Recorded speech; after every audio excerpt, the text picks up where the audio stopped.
Doğu Türkistan'ın Künes ilçesi Araltepe köyünde yaşayan bir Uygur'un kendisi ve kızına yasaklı isim kullandığı gerekçesiyle tutuklandığı bildirildi. Bu kişinin adının Uygur İsmail, kızının adının ise Müslüme olduğu öğrenildi. Çin yönetimi geçtiğimiz yıllarda onlarca Müslüman Türk adını yasaklı isimler olarak ilan etmişti. Çin basınında yer alan habere göre Çin Bahar Bayramı boyunca 6500 Çinli memurun Doğu Türkistan'ın Aktu ilçesine gönderilerek Müslümanların evlerinde kaldığı bildirildi.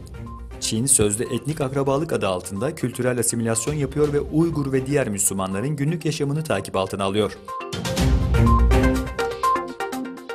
Çin devlet medyası cami minarelerinden okunan ezanın gürültü oluşturduğunu söyleyerek Hui Müslümanlarının yaşadığı bölgelerde ezanın kaldırılması yönünde adımlar attığını bildirdi. Camilerin geleneksel Çin mimarisine uygun olması gerektiğini söyledi. Çin'in kuzeybatısındaki Gansu eyaletinde yaşayan Müslümanlar, hükümetin Uygur Müslümanlarına yaptığı baskıların kendilerine de yapılmasından endişe duyuyor.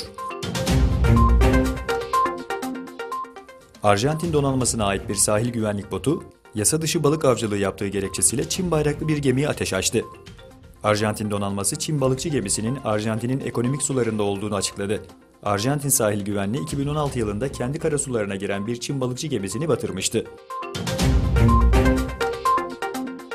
Çinli otomobil üreticisi Geely'nin kurucusu Li Suhufu, Alman devi Mercedes'in yaklaşık %10'luk hissesini satın aldı.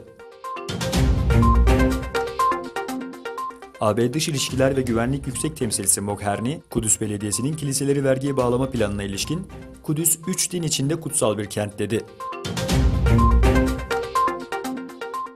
Amerikan istihbarat kaynakları, Güney Kore'de Pyeongchang kış olimpiyatlarının açılışı sırasında internet ve kablosuz ağ erişiminin kesilmesine yol açan siber saldırının Rus ajanları tarafından düzenlendiğini iddia etti.